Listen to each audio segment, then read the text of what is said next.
Good morning, everyone. It is wonderful to see you. We are in this is the last big session of this summit. Give yourselves a round of applause for getting here. It's been like an American Ninja Warrior course we've been running, but we've been doing it. By a round of applause, how many people got to see Leslie Odom last night? Woo! That was special. I hope you feel, one thing I keep hearing is how people feel their cups are getting refilled and becoming more inspired each moment. This is our last session, and where we are, the theme of today is about where do we go from here? How do we take everything we've learned, all the partnerships we've built, the relationships we've built, and go and bring it back to our communities and programs to serve more kids? We're going to have an amazing session right now, but you know the cliche, you can't help others until you help yourself. You know, if you're on the airplane, you got to put your oxygen mask on yourself first, right? And one of the ways we talk about that is about SEL, mental health, finding the support you need. We've had amazing partners in this conference who are focused on that. Jed Foundation, Caterpillar, we're so happy to work with them. A group called Heroic Journey has resources, and we got to make sure we take care of ourselves so we can take care of everyone else. So I want to call up Heroic Journey. The video first. Surgeon General has called it an urgent public health crisis, a devastating decline in the mental health of kids across the country. Introducing the Heroic Journey, a mental health program created in partnership with YMCA by acclaimed psychologists and award-winning educators. Featuring 33 evidence-based relatable lessons using engaging video from TV and film, games, art, sharing circles, reading, and dramatic play. Videos for parents to stay up to date with what their kids are doing, and training videos so staff can easily teach key concepts and get support on sensitive topics. The Heroic Journey. We turn struggles into strengths. Take a look. For kids. Hey, superheroes in training. I am here to talk with you today about how you respond to stress. Resilience. Why people sometimes do things that they know are wrong. And we have videos for teens.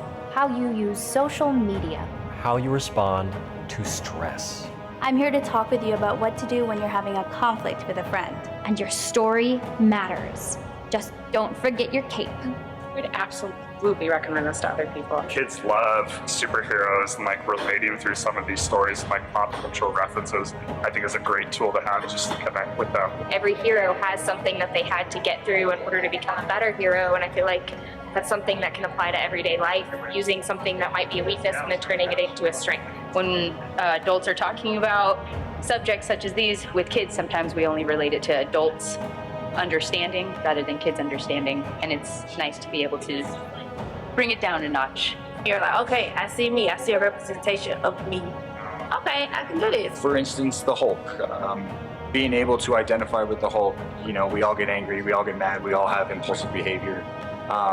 But really being able to diagnose what that is and help kids understand, hey, there are two separate beings inside of this one person, and sometimes it comes out. I cannot get so bad. I can calm down. I can think about things in a different aspect. After today, super motivated. It makes me more passionate. I think it's helpful just to make a well-rounded human being. To have a greater impact rather than just a punitive, aggressive kind of way of disciplining it. Excitement, first of all, because I see a really real-world way to apply some of this stuff. It's good for us and it's good for others. Yeah, great program.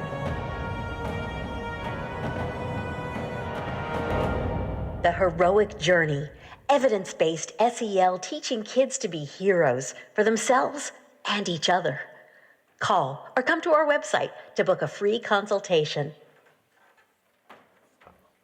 Hey, Wonder Women and Superman. How are you? My name is Chase Masterson. I'm the founder and CEO of the Heroic Journey. What a powerful week with you real-life superheroes. As an actress on Star Trek, I realized the unparalleled power of storytelling to impact lives and save lives. That's why I enlisted pop culture fluent clinical psychologists and veteran educators to create the Heroic Journey for children and parents. The program was funded by YMCA of the USA. Speaking of stories, I'll tell you one of ours. In 2023, an 8-year-old boy, I'll call him Sean, repeatedly walked into his after-school program at the YMCA making violent threats. The superhero instructors found that there were issues at home, and they started working with Sean with our evidence-based program. 2 months later, Sean was walking in and asking if it's Heroic Journey Day, and voluntarily making videos for us that say, "I love the heroic journey because the Hulk teaches me that I don't have to be angry anymore. I can use my powers for good things." I can't help but think, what kind of tragedy did those group leaders avert? What could have happened in 5 or 10 years if the leaders hadn't intervened with tools that Sean found engaging? Most children don't fit Sean's profile that we serve, but a child might have a hard time talking about their emotions, their depression, anxiety, loneliness, fear, shame, self-doubt, the imposter syndrome. But they can talk about Wonder Woman. They can talk about Black Panther. They can talk about Shuri and the shows that they love as a portal to learning skills, lifelong skills of resilience, ending bullying, responding to peer pressure, healthy social media, and other tools to help them define their core values and shape their futures. Our data shows that kids are more focused on academics after doing the heroic journey. Teaching children a solid range of positive mental health strategies in ways that engage them is urgent and crucial, so join us. I look forward to talking with you real-life superheroes and to powerful work ahead. Thank you. Please welcome Jim Quinn.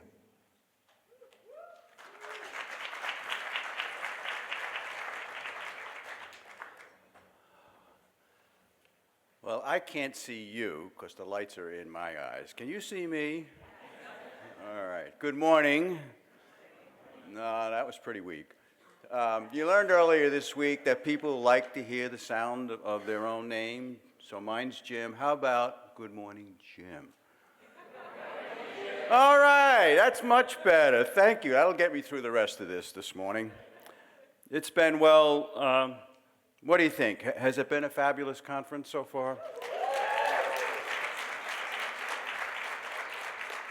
So this is not in the script, but I just want to take 30 seconds, and I want to thank Aaron Dworkin and the mighty NSLA team. Could you help me do that?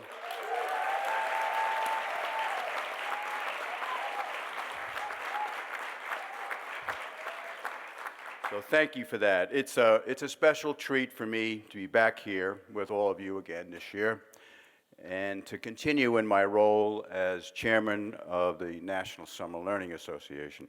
I'm honored to continue in that role. Thank you for all that you do, and thank you for being here again to help us improve educational outcomes for millions of young Americans, millions more young Americans. I spent my business career in leadership roles in global enterprises, and we were always looking on how we could improve business, improve outcomes, improve performance. We analyzed data, we identified areas for improvement, and then we invested in strategies to reach peak performance. That's exactly what NSLA does. That's exactly what all of you do. And that's why we gather together these 3 days every year so that we can continue to think about how we can analyze the problem and invest in strategies that will improve the educational outcomes for so many more young Americans. The past few years have certainly been challenging. And oftentimes, breakthroughs happen under duress. Not always in times of comfort, but in times of challenges. And we've certainly had our challenges, maybe unprecedented challenges in education. We witnessed firsthand the devastating impact of learning loss and its toll on our young people's well-being. What has been so inspiring to me and to everybody is how this community has chosen to rise to the occasion. You haven't just weathered the storm, you've innovated. You've adapted and found new ways to support our students. You've demonstrated the unwavering commitment to summer learning that is so critical to each young person's success. So we want to celebrate that success. Today, we're not just celebrating outstanding summer programs, we're investing in the future leaders of our communities, and you will be meeting some of them very, very shortly. We're learning from the best practices that will shape the future of education, and we celebrate the power of partnerships between business, government, nonprofits to drive real, lasting change. Shortly, we'll have the privilege of hearing from 4 extraordinary students who spent their summer as policy interns with NSLA here in Washington. They're a testament to the transformative power of summer learning experiences. We'll be honoring 4 exceptional programs with NSLA's New York Life Foundation Excellence in Summer Learning Awards. And we'll be honoring 2 policymakers with our Legacy Award. So their dedication and innovation are paving the way for a brighter future for all of our children. So I'm going to welcome up our honorees, and let's give them all a huge round of applause.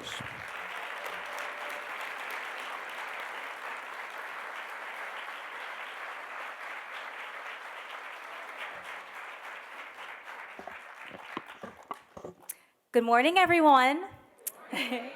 My name is Anaya. I'm from Snellville, Georgia, which is a city about 30 miles east of Atlanta. I am currently a senior at Yale University studying economics with a certificate in Korean. This past summer, I worked as an NSLA policy intern in Senator Murphy's office doing research on summer learning experiences. But this upcoming summer is undetermined, so we'll see what happens. Still looking for work. As my years in college come to a close, I reflect back on all the experiences that have led me to this point. I think about my time during the school year, but I also think about my time in summer learning programs, specifically my time in Reach for Excellence. It was one of my absolute favorite experiences as a middle schooler. I am so grateful I spent 3 summers with them. At Reach, our math, social studies, and technological skills were enriched. We read Beowulf and Fahrenheit 51 in English class. We did algebra and Sudoku puzzles in math. And we even prepared for the SSAT as some of my peers went on to preparatory and boarding schools. But like many other summer programs, we also learned outside of the classroom. We went on field trips in Atlanta, including the World of Coca-Cola and the aquarium and the zoo, and we also engaged in community service at our local food bank. We learned about each other and our cultures along the way. Nowadays, when I look back at my experiences, I realize how much Reach benefited me as a young student and as a fledgling leader in my community. There are so many benefits for summer learning programs for young people, whether it grows their confidence or it grows their mind and their open-mindedness, or it gives them the extra time they might need in class the upcoming year, as it can prevent learning loss. Unequal access, financial barriers to transportation or otherwise should not have to stand in the way of them being able to have an experience. Studying economics is one way that I've shown my dedication to making those experiences available for everyone, but my time in college aside, Reach has shown me just how impactful support over the summer can be. I hope that everyone that wants to have it can have it one day. Thank you.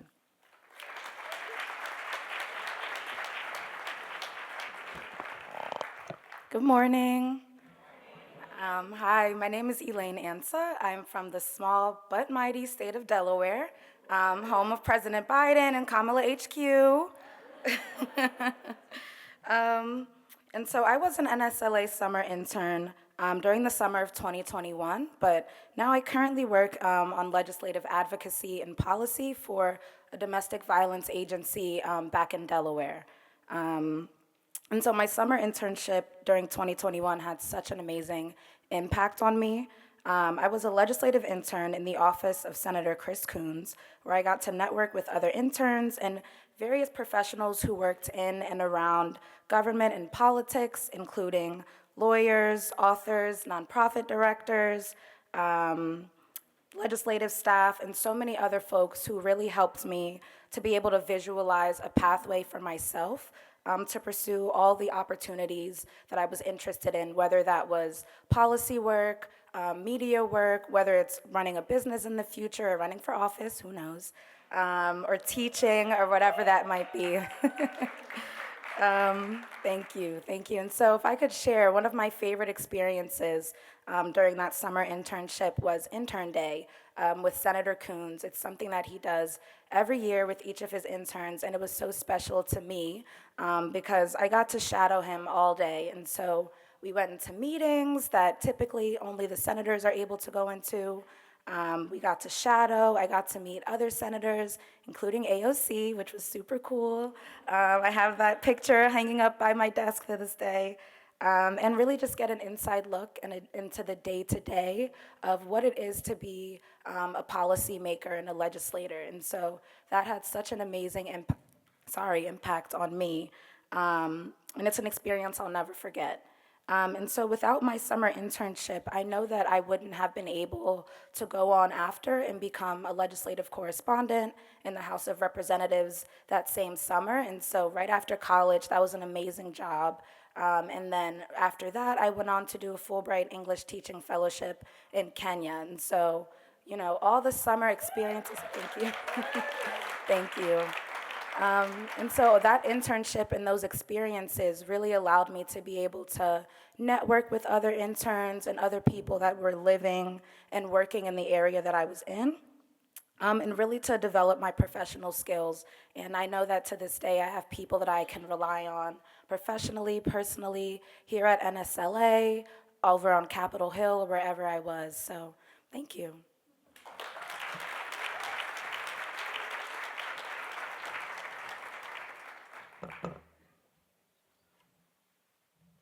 Good morning. On behalf of the National Summer Learning Association and myself, thank you for taking the time to make it to this year's summit. My name is Jahari Frazier, and I participated in NSLA's public policy internship in 2022, where I interned for Senate Majority Leader Chuck Schumer. I now live and work in DC at the American Foreign Service Association as executive assistant to the president.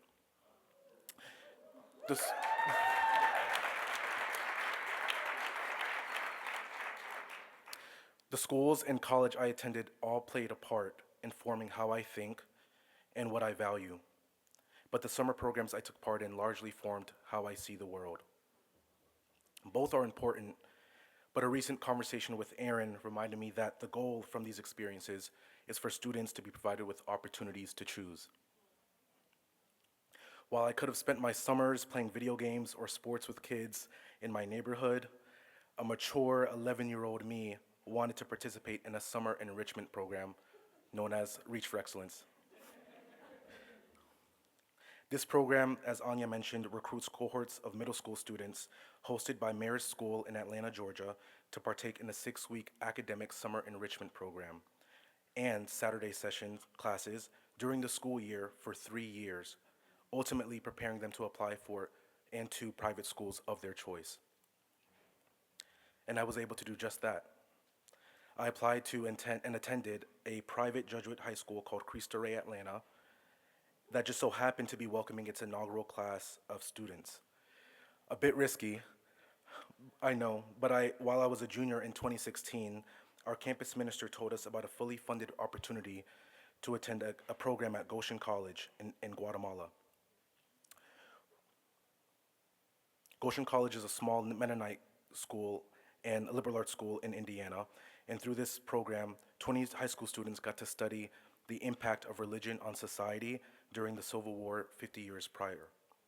After an intense experiential program, this introduced to me the idea of studying international relations. Soon after, I landed at Bard College with the help of the Posse Foundation Leadership Scholarship and pursued a degree in global and international studies and Spanish literature. I even did summer learning in college with the Public Policy and International Affairs program at Carnegie Mellon University and the NSLA Public Policy Internship Program. Fun fact, I got to come back to the Guatemala program as a program assistant during the same summer I did my internship with NSLA. So, the schools and the programs I mentioned, interning on the Hill, and getting to participate in the Guatemala program as a student and program assistant all led me to where I am today. But what does that have to do with why you're sitting in front of me? 2 words: access and choices.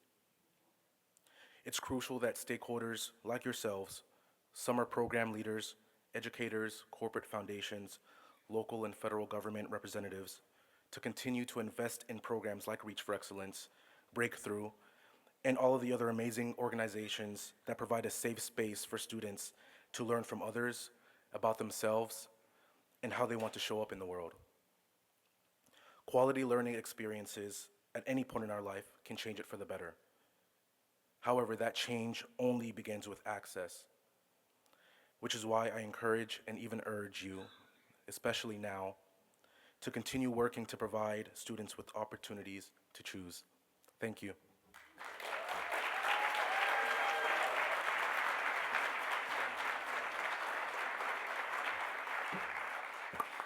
Good morning, everyone.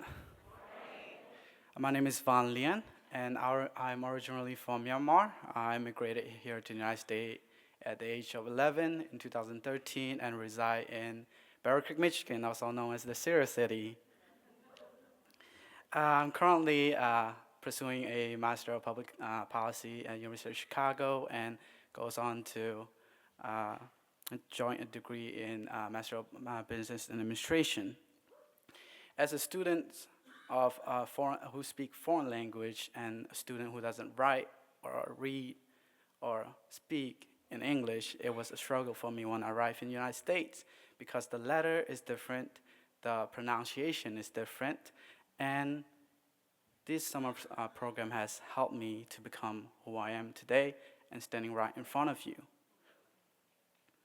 And this summer program has also encouraged me to network, engage, communicate, and strive to be better. And the most important lesson that I learned from that programs is to empower, to value empowering others like they have empowered me. I struggle a lot, but all my summer has been program in linguistic, SAT prep, or any other that might help me because I have been judged by the accent or the accent that I'm speaking, and the accent doesn't define me.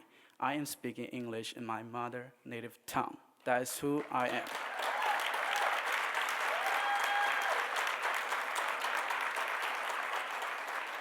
Participants in this summer program comes from different background, ethnicity, culture. Some are trying to catch up with their peers, someone like me, and others are seeking a safe environment, and some are searching for opportunities. Opportunity to become better. Opportunity to seek quality education. I truly believe that everyone is unique and special and given the chance to thrive and opportunity. Last summer, I was very fortunate to intern with the National Summer Learning Association, which greatly influenced me to pursue my master as well. I am a byproduct of this summer learning programs. If you're looking for why this program are necessary, look at me, I'm standing right in front of you, and it's not because of who I am, but because of those who have empowered me. Aaron and the Summer Learning Association and all these programs that has empowered me to stand right in front of you. Thank you so much for your time.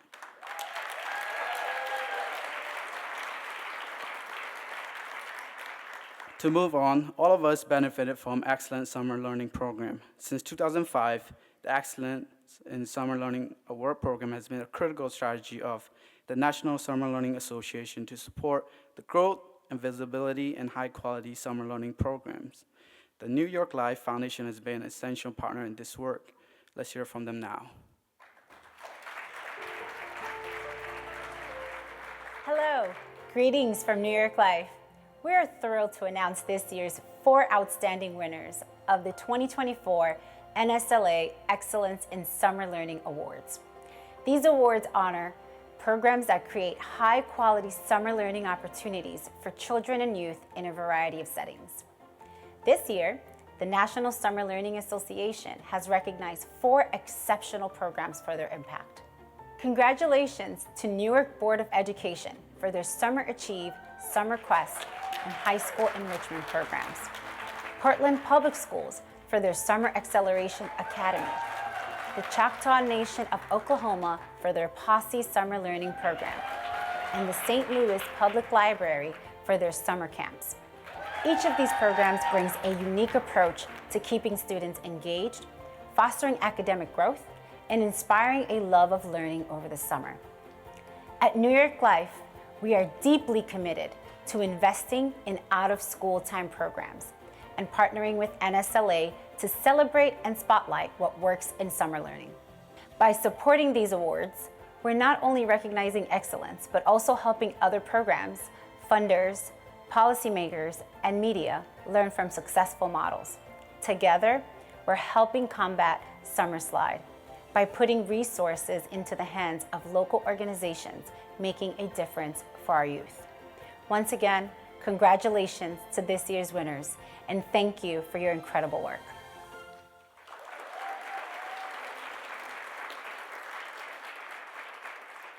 Now, it is our honor to present our 2024 Excellence in Summer Learning Award winners.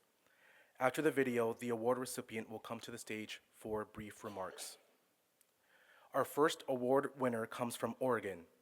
The Portland Public Schools Summer Acceleration Academy is an initiative designed to provide students with enriching learning opportunities during the summer months. Let's learn more.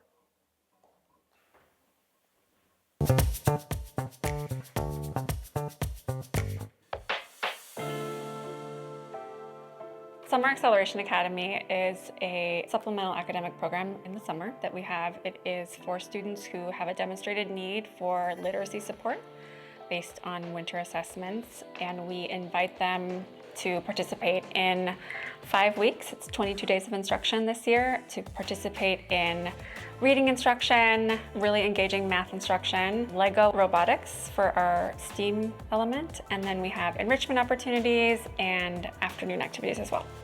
There's a limited amount of time that you have to work with the students, and so we're mindful that every day, every moment is precious for their learning. I feel like it is really important to create access for students that are maybe underserved, for them to be able to be prepared for the next grade, and make sure that there is no learning loss moving forward.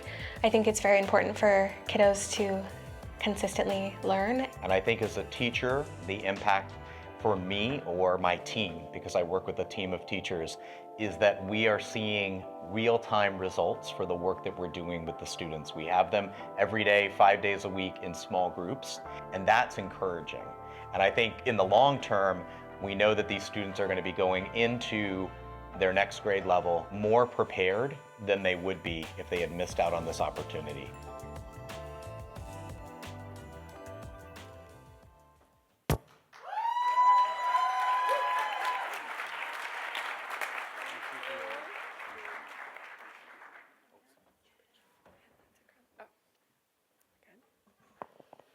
Oh, the lights are bright. Thank you, everyone. How lovely to get to follow these students. I just have to say, like, another round of applause. They're incredible, and we're so happy to share the stage. Carla and I are thrilled to accept this award and want to extend thanks to the National Summer Learning Association and the District Summer Learning Network that we're a part of. We could not do this work without you, and the District Summer Learning Network has provided us with a lot of support and a lot of push to really dig in and make our program the best that we can for kids. I am so proud of our small team in Portland Public Schools Learning Acceleration, and especially proud of the thousands of students and educators who participate each year, of our superintendent, Dr. Kimberly Armstrong, and our legislators at the state who help make this critical work happen. Our unsung heroes in facilities and professional learning and nutrition services and transportation, and all of those folks who make the summer go round. but who often don't get recognized for it. So extending a thanks to them.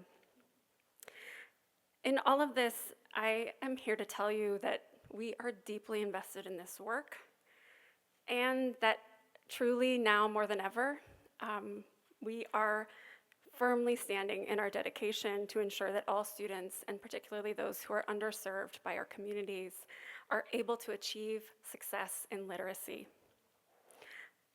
We know that literacy is the key to the rest of the world for our students. And this work embodies our firm belief that reading is a civil right, that teaching reading really is rocket science, and that we can and will roll up our lab coat sleeves, dig into the science of reading, and ignite the engines of achievement for our students and for the future of our community. Thank you so much.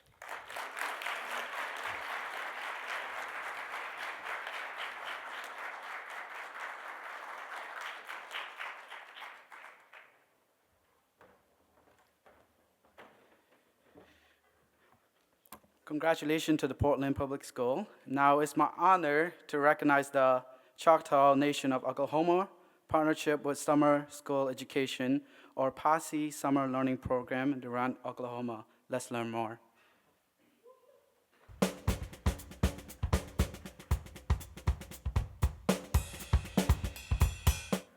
From the time we are born, we are searching, making connections in our mind, building a model of the world, making sense of colors and numbers and sounds. We learn what we love. We learn how to move. We learn how to trust. Then there's a point when something clicks. We believe happiness stems from growth, from learning who you are, from stretching and finding challenges. We believe that understanding drives our existence. Comprehension warms our souls. It creates fulfillment and purpose and puts anything in the world within reach. And so every summer, this is the initiative of the Choctaw Nation, to invest everything we can into our children's lives.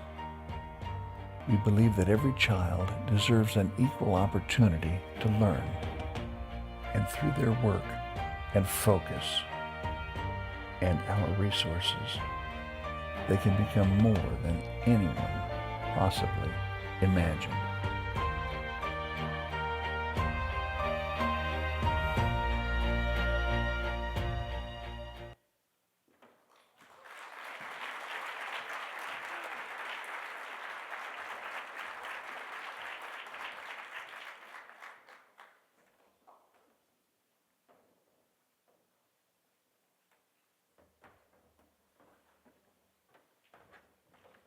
Well, thank you so much, Vaughn, and these amazing student leaders.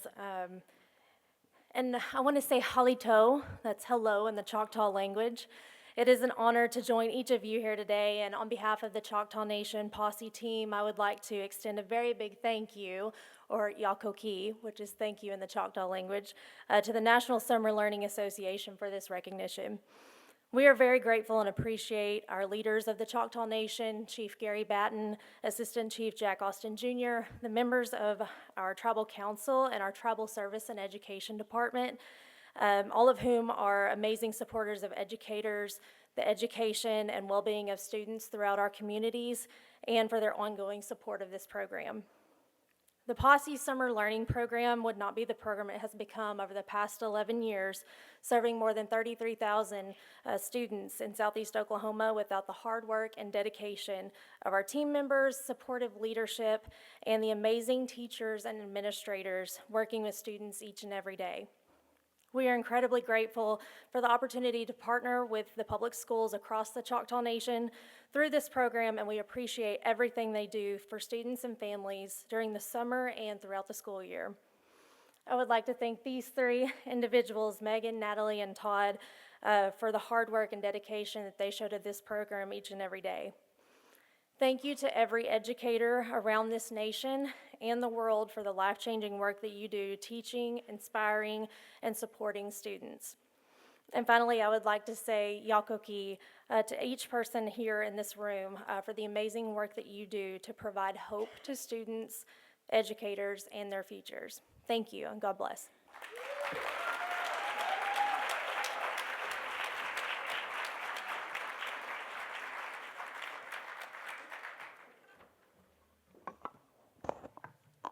Congratulations to the Posse program. Now, I am delighted to recognize the St. Louis Public Library summer camps in St. Louis, Missouri. These camps offer an enriching and educational experience for young learners in the St. Louis community. Let's learn more.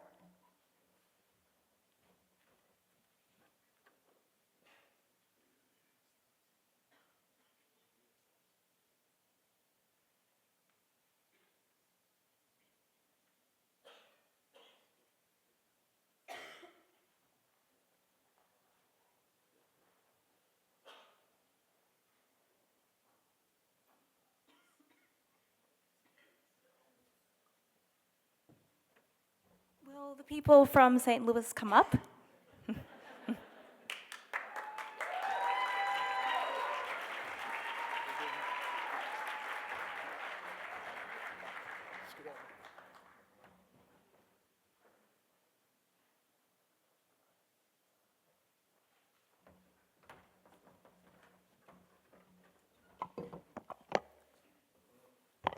It was a super good video, I promise. You'll have to take my word for it. Can we really quickly give another round of applause to Jenny Song, who's with me right now? Summer camps are a 13-month-a-year job for Jenny, and they wouldn't happen without her. I'm Joe Monahan. I'm the manager of youth services at St. Louis Public Library. I really want to shout out the many amazing staff at St. Louis Public Library and community partners that make the crazy idea of running free summer camps inside of a network of public libraries while they are still open to the public as libraries possible. We do this because we know that not only are public libraries essential to our democratic society, they are critical infrastructure offering all kids in our communities access to opportunity. If I think St. Louis Public, or libraries in general, can offer any insights to this amazing group, it's this. Yes, we need to worry about learning gaps and setting kids up to succeed in the fall.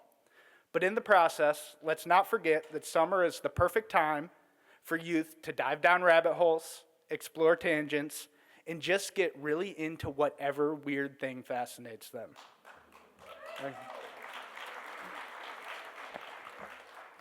This is why we spend our time figuring out how to bring llamas and barn owls into the library, how to write and rehearse an original opera within 1 week, how to clear out the smell after dissecting sharks.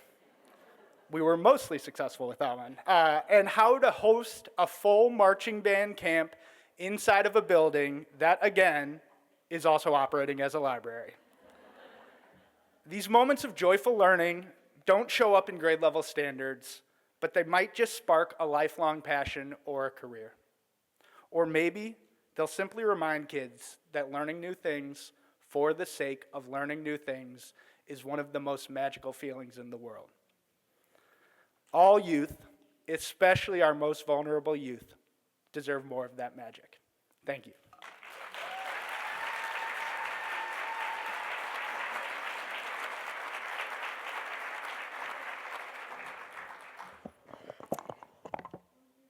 Now, I have a great honor. On behalf of all the young people who have benefited from summer learning, I would like to present the Summer Learning Legacy Award to the Senator Chris Murphy from Connecticut.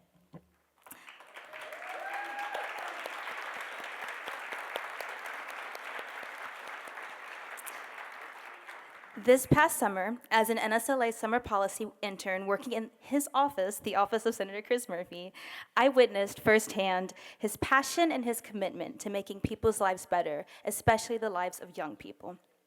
Senator Murphy has embraced summer learning entirely. During the pandemic, the senator secured a dedicated set aside in the education funding in the American Rescue Plan that expanded camps for hundreds of thousands of kids and provided programs for families like free admissions to museums. In July, the senator introduced the Summer Learning for All Act to expand access to summer enrichment. He introduced the Summer Learning for All Act to expand access to summer enrichment programming to kids and families who otherwise would not have access to these programs. For championing children by removing barriers and transforming summer into a season of enrichment for every child, we honor U.S. Senator Chris Murphy with the Summer Learning Legacy Award.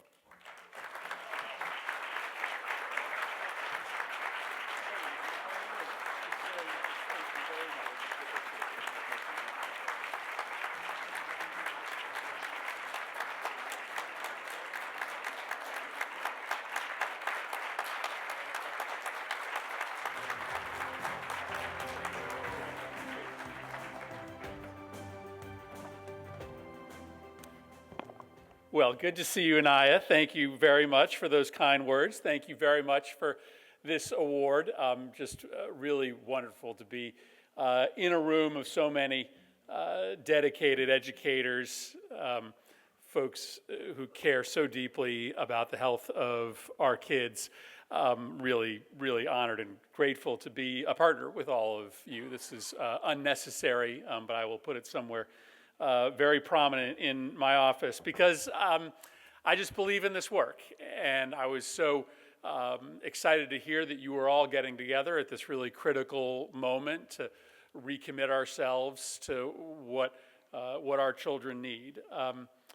So I'll just say a few words about why I care so deeply about this. I clearly came to this issue during the pandemic when I was thinking about my own kids who are now 16 and 13. As I heard this conversation developing about the very real learning loss that had happened during the pandemic and the growing idea that we were going to send all of our kids into an intense summer school, an academic experience during that first summer that we thought we could get them back together. And I, thought about all the things that my kids had been through during that year, the fits and starts with online learning, the inability to see friends, just the real anxiety and often loneliness that came with that experience. And I imagined telling them that summer they were going to be sitting in a classroom doing 3 months of summer school. And I realized that if I told them that, they would run away from home. That is not what they wanted. They wanted to get back in touch with friends. They wanted to make new acquaintances. They wanted to be back inside the rituals of discovery. And I'll give credit where credit is due. It was AFT President Randy Weingarten who was just talking to me about some of the ways in which we could best spend money in the rescue plan, who said, have you guys thought about a really aggressive commitment to summer camps? Because that's where our kids need to be. I know that my members might end up teaching those summer school classes, but kids need to be outside. Kids need to be doing things that they're passionate about. And that's what prompted me to start thinking about what my kids needed and what their friends needed. And that's what caused me to call up the White House and Senator Schumer and say, listen, we need a dedicated pot of money in the rescue plan for summer programming and summer learning. And I know that it can't be billions and billions of dollars, but I think if we just make a value statement, right, that at least $1 billion of those dollars should go to summer camps and summer programming, that states will step up and help. And that value statement in and of itself will have an impact. And that's obviously what happened. Every state had a different experience, but in Connecticut, we ended up essentially quadruple matching the federal dollars. We ended up with thousands and thousands of additional new slots all over the state. We did a rigorous assessment of what that meant to those kids, and as you know, it ended up being transformational.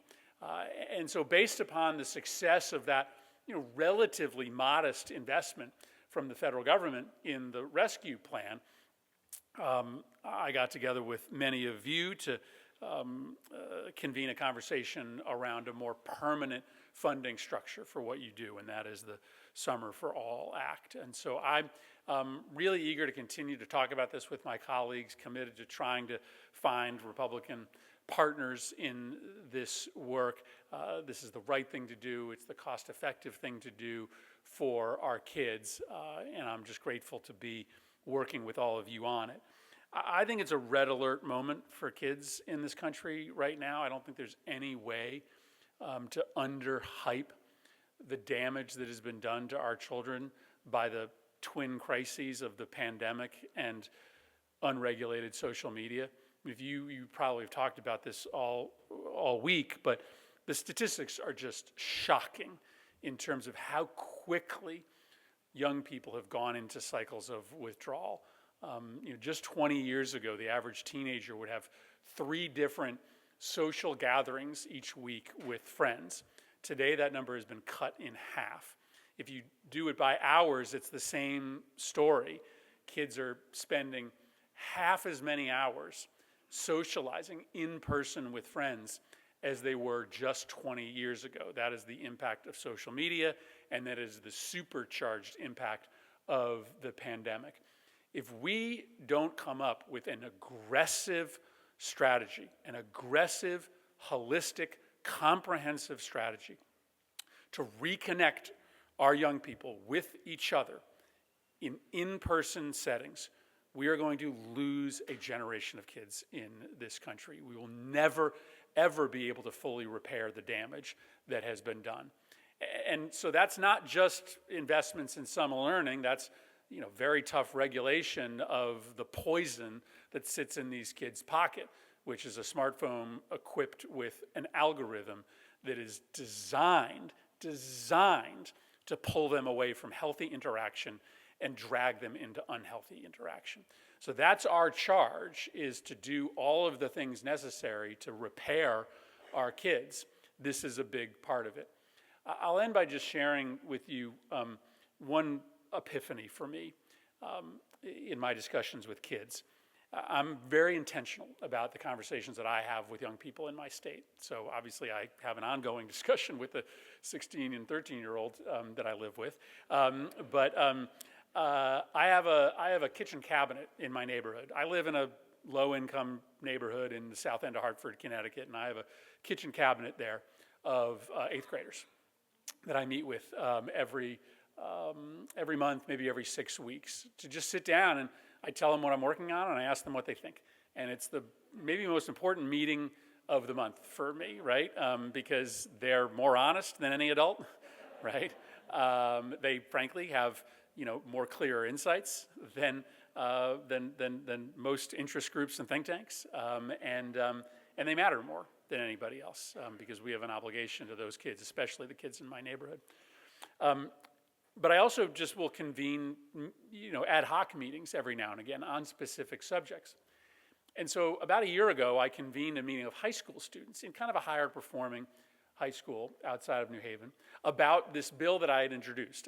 I've introduced really the toughest social media regulation bill pending before the Senate, and my bill, which I co-sponsor with Republicans in the Senate, says 3 things. It says nobody under 13 should be on social media, that there should be strict age verification. 2, that if you're between 13 and 17, your parent has to consent. And 3, that the algorithm, that tool where they collect your information and perfect content for you, that, as I said, is a poison, and that shouldn't be available to anybody under 18. We should treat that like a cigarette. I thought, going into that meeting, that the thing that those students were going to care most about was the parental consent provision, right? I thought they'd hate the idea that their parents would actually have to say yes to them being on social media. I thought maybe they'd have something to say about, 13-year-olds being on. They probably remember themselves as being, mature enough to be on YouTube or TikTok when they were 12. But that wasn't what they cared about. They cared about the third provision.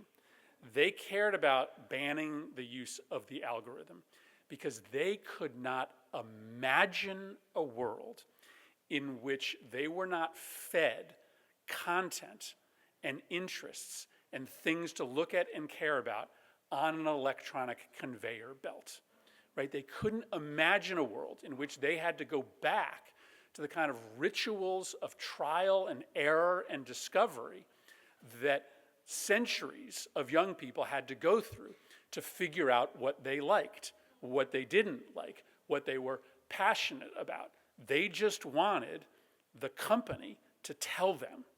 And they were panicked about losing that algorithm. And I tried to explain to them, I said, actually, 20 years ago, kids were happier, right? It wasn't actually impossible to find things that you liked by doing something other than just scrolling on your phone. But it was a moment of clarity in which I saw what has been robbed from our kids. I think some of the most important things that you go through as a young person is that experimentation, right? That effort to try to find something that you care about, to try it out and to figure out it's not for you and to try something different. That algorithm just narrows and narrows and narrows for you. It doesn't expand and expand and expand your horizons. Summer camp is where your horizons are expanded. Summer camp is the place where you try out new things, where you get the opportunity to engage in those rituals of expanding your brain, figuring out what your passions, what your likes, what your dislikes are. And so for me, I think robbing kids of that exercise is one of the most harmful things that we have done. And part of the way we get that back is by regulating that thing in their pocket, but part of it is by making sure that every kid, regardless of income, regardless of where they live, has the ability to be in a place that helps them engage in that process of exploration that is so fundamental to learning who you are and to ultimately becoming a healthy adult engaged in the world on terms that matter to you, instead of on terms that have been dictated to you by an algorithm or a social media company that has only profit and monetary gain in mind. So I'm so excited to be in this work with you. I do think that this is an exigent moment for our kids. But this piece of legislation, as we grow support for it, and that's what we'll do this next year, is grow support for it on both sides of the aisle, combined with a real effort to try to control the toxins that are bringing our kids into these cycles of withdrawal. It has the potential to save this generation. It really does, and that's the work that we are engaged in together, saving a generation of kids that have gone through something totally unlike anything that any of the rest of us went through in our formative years. And to me, there's no more noble work in the world. So for this and for everything that you do on behalf of our kids and our families, thank you very much. Appreciate it.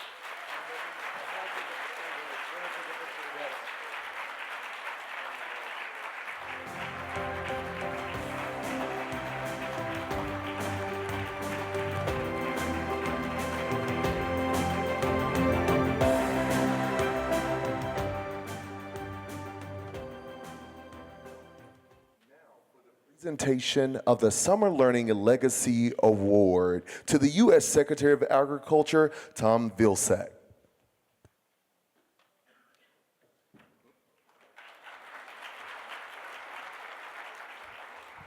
You know that I am not Tom Vilsack. I'm Jim Quinn, chairman of the National Summer Learning Association, and it's really an honor to present the Summer Learning Legacy Award to U.S. Secretary of Agriculture, Tom Vilsack, for his steadfast commitment to children's health and nutrition. Over the past 4 years, Secretary Vilsack has championed transformative programs that have increased access to nutritious foods for children across the country, particularly in underserved communities. Under his leadership, the U.S. Department of Agriculture has fortified school meal standards. They've expanded local food partnerships and strengthened nutrition assistance programs to combat food insecurity. Under his guidance, the U.S. Department of Agriculture has worked hand in hand with 4-H, one of our partners, to inspire and equip the next generation with the skills and knowledge to thrive. His tireless efforts ensure that our children not only have the fuel to learn and grow, but also to thrive. For this, we thank Secretary Vilsack deeply and celebrate the legacy in shaping a healthier, brighter future for America's youth. Please welcome Secretary Tom Vilsack.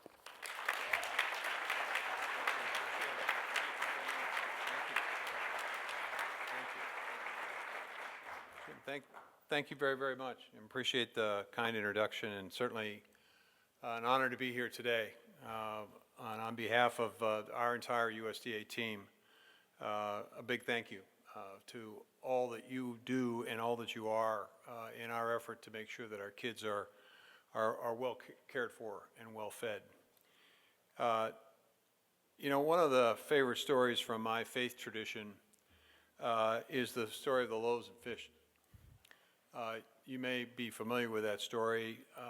It is a situation where Jesus was speaking to the crowd. He had been speaking to them for some time. He realized that they were hungry. He asked his disciples to gather food to be able to feed the 5,000.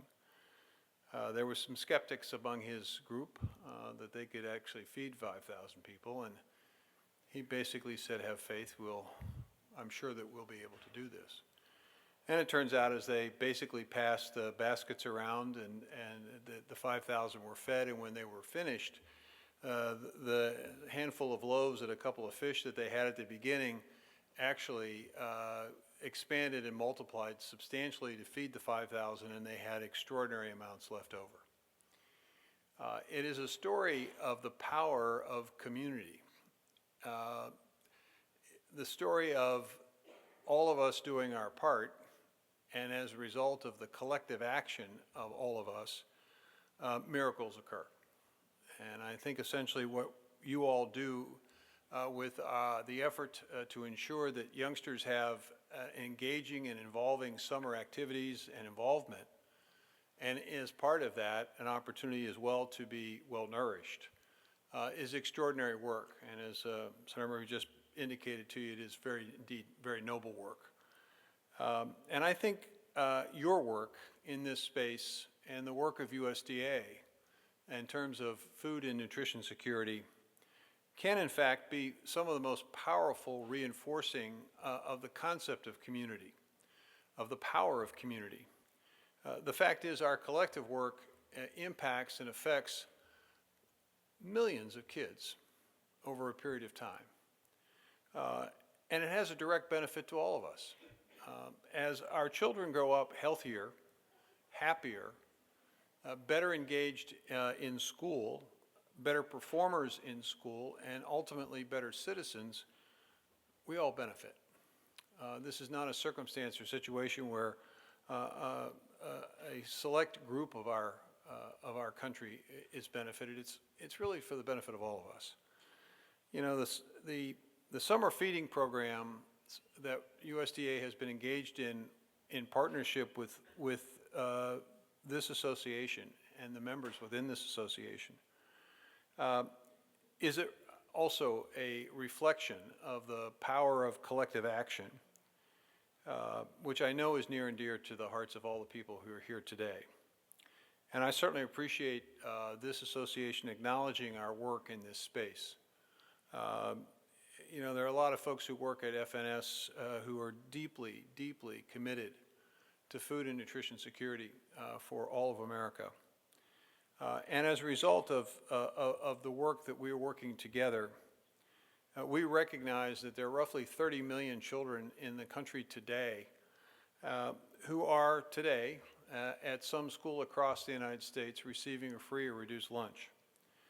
And obviously that's a tremendous benefit that we have in schools, and it does indeed lead to better discipline and better learning and better students and better experiences. But as we all know, when summer comes, not all of those 30 million children have the same benefit.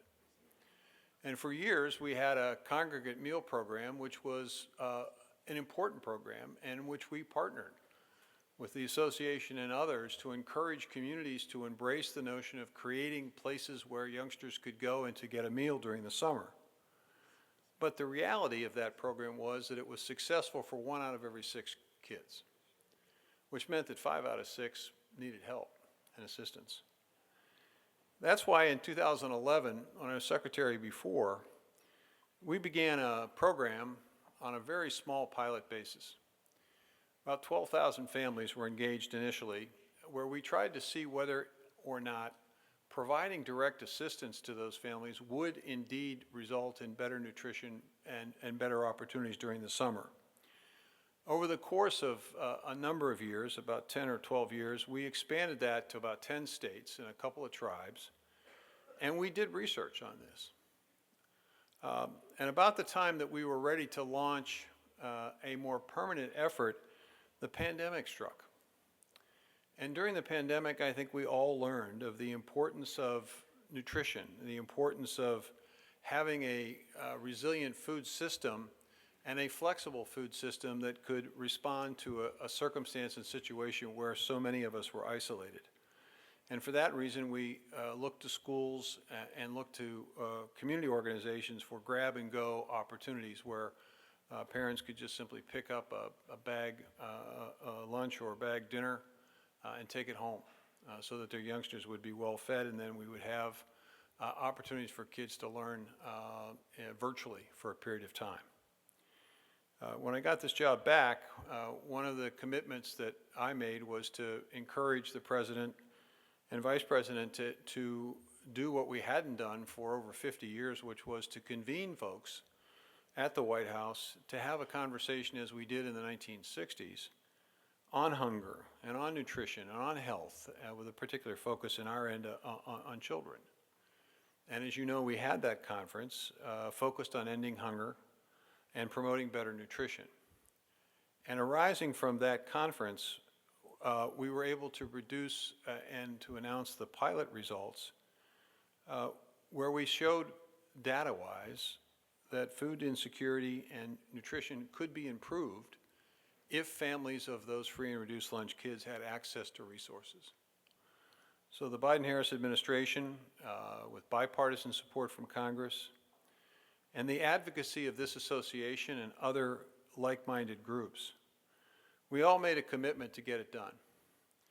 Congress passed the bill in 2022, and within 6 months, with your help and assistance, we had a Meals to Go option available, which is of particular importance, particularly in areas of rural America, where there may not be as many congregate sites as there might be in an urban setting. We had a program established and set up with an interim rule in advising and allowing states to sign up and to apply for participation in our Sunbucks program. And we waited for the response. We waited for states to basically sign up. And with your help and your advocacy and the advocacies of the members of your association and the like-minded groups, over 30 states responded affirmatively. A number of tribes and territories also responded affirmatively. And the result was that in our first year of operation, over 20 million young people became eligible for this program. Their families received resources, and we know from the research that those families then use those resources to expand access to more nutritious offerings during that 3 summer month period. It was a partnership. It was community that expanded this effort as quickly as it did to impact and affect positively those young people. Now, we've got work yet to do. And I think you all recognize that. Because if you've got 35 states or so that are signed up, it means you have 15 states that are not. And it is important for us to continue to make the case to those states that this is in the long-term best interest of all their citizens, not just the young people or their families. If youngsters have better nutrition, then they have better health outcomes. With better health outcomes, they have less health expense, which benefits all of us. They clearly start school better able to learn, which means that the chances are very good that they will learn better. And we all benefit from an educated citizenry. So this is an opportunity for us to not only celebrate how far we've come, but to recommit to getting the job done. And I certainly am anxious to see that happen. I don't know much about my early life in terms of the circumstances of my birth, other than that I was born in an orphanage in Pittsburgh, Pennsylvania. What I know about my early life was that I was well fed. I know that because there are pictures of me when I was adopted, and I was a chunky little fellow. So in my very first day of life on this earth, I relied on community to feed me. I know the power of that concept and notion. I've lived it. I was fortunate to be adopted into a family, and we never wanted for a meal in that family, and been fortunate enough to be able to have my own family, and our children and grandchildren have never wanted for a meal. But we know that there are youngsters out there that do. And they deserve everything we can do to ensure that they have the same level of food security and nutrition security that the rest of us have. That's what a great nation does, and I think we're on our way. I am extraordinarily proud of the work that we've been able to do over the last 4 years in expanding food security and nutrition security. In addition to the summer feeding program, which was the first new nutrition assistance program in something like 40 years, we also took advantage of the opportunity to review the Thrifty Food Plan, which is the basis of the SNAP program. And for the first time in 45 years, we adjusted the calculation of that program to better align with what families in the real world do and purchase and the cost of that. It resulted in a 21% increase in the benefit, which we know from research allowed families a little more opportunity to purchase more food at the end of the month that was good and nutritious. We've expanded the WIC program, a tremendously important program for young children, babies and young children, and pregnant moms. We've seen an increase in the WIC program, and we were modernizing that program to make it more accessible and easier to participate in. And we were able to permanently fund the bonus buy of additional fruit and vegetable options, which makes that WIC package even healthier than it was before. We have a new school meal rule where we're focused on reducing the added sugars that have been used in the past, particularly for our breakfast products. And we're working with the food industry to ensure that the sodium requirements of those meals also are reduced over time.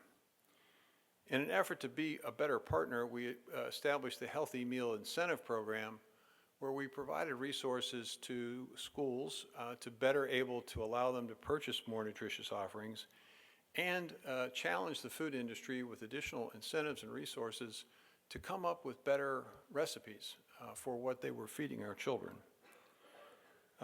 And as a result, we've seen significant improvements and increases in items that are currently being served in our school meal program. We purchased and we decided that we wanted to begin the process of building on the experience that we had during the pandemic, where we know during that pandemic where we had universal free meals in all schools without distinction. That ended, but what we did do and have done is expanded their community eligibility requirement or opportunity so that more than 3,000 schools across the country now have an offering of, in essence, universal free meals for all their students. And we know that that results in more meals being consumed. It results, obviously, in better nutrition and better outcomes in the school. So the work's not done. Partnerships, associations, organizations like this, critically important. While some may think that the loaves and fishes is the story of a miracle, and indeed maybe it was, but I think the miracle exists today. It's in this room, in the capacity of the people in this room who are dedicating a part of their life to making sure that youngsters in this country have access to experiences and to learning opportunities and to food and nutrition. And indeed, as Senator Murphy so eloquently said, this is indeed a noble undertaking. It is the power of community. It is the miracle of community. And today, as a result of your work, millions of our kids have a better life and a better future ahead. So it is my honor to be here today to say thank you for everything you've done and to encourage and to challenge you to continue the work because indeed the job is not yet done. Thank you all very much.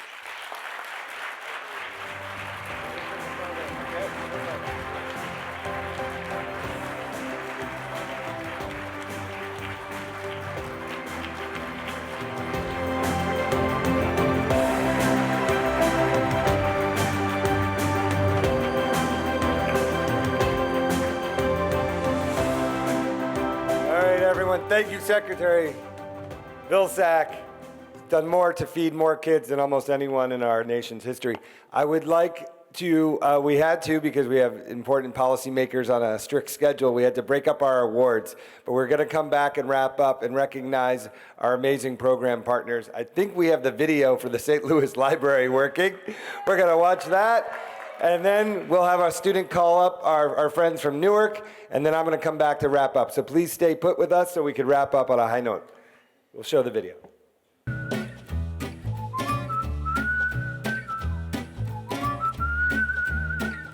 Hello, Jack. Hello, Jack. Hello, Jack. We're glad you came to play.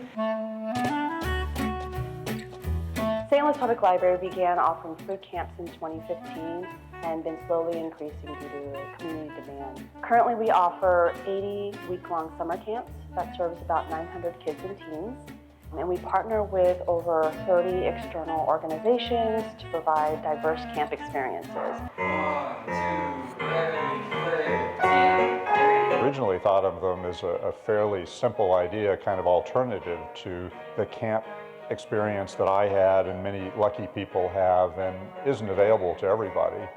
But staff saw the opportunities and how we could connect them with some of St. Louis's really amazing cultural and entertainment resources and could give kids a window into a new world.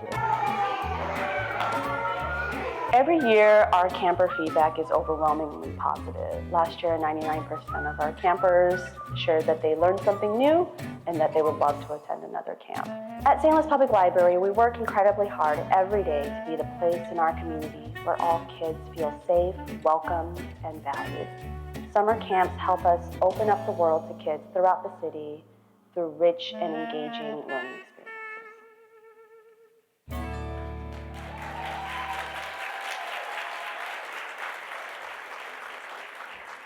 Congratulations again to the St. Louis Public Library. And finally, I'm honored to recognize the Newark Board of Education Summer Achieve, Summer Quest, and High School Enrichment Programs in Newark, New Jersey.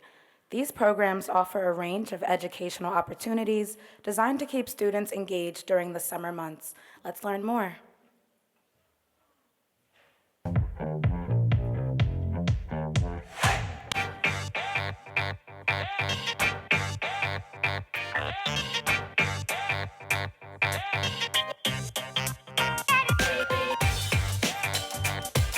So our goal here at summer school is not to remediate, it's to accelerate. We have an academic portion of the day that goes from 8:30 to 12 o'clock. We have programming for students that are rising kindergartners all the way up to students that are rising 12th graders.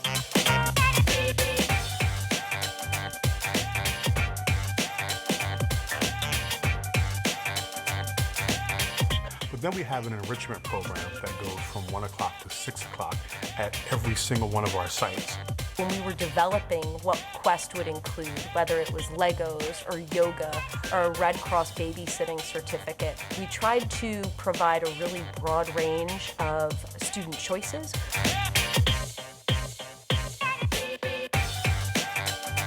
It helps me get ready for the fall because I don't forget anything that I have learned. It brings people together. You know, the best memories I have in the summer are having some laughs with my friends. Let's say the lesson next year is based off of something I learned in summer school. I can already have it like in my brain so I know what to do.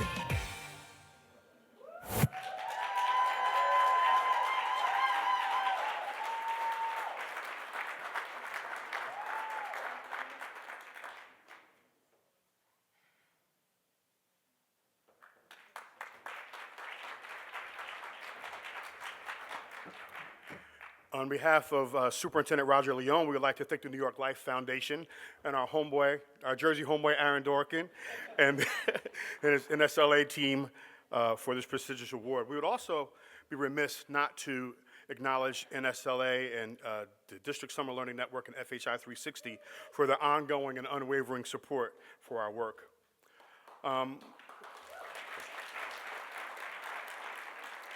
We are all here today because we want to do what's right for kids in the summer.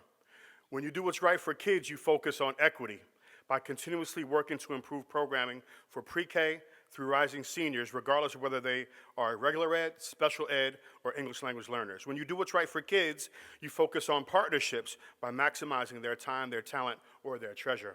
When you do what's right for kids, you focus on academic quality by replacing remediation with acceleration and changing the paradigm from summer school to summer learning. When you do what's right for kids, you focus on whole child development by attending to academics, social emotional learning, and providing high quality experiences for kids and adults. You also move away from credit recovery for a handful of students that we failed and provide accelerated courses, highly engaged in enrichment opportunities, and internships for thousands of kids. When you do what's right for kids, you make yourself vulnerable by acknowledging that you, in fact, do not have all the answers or have it all figured out, but you want to. So you ask for help, and when you do, there are innumerable people and organizations like all of the people in this room who are ready, willing, and able to support you. Thank you.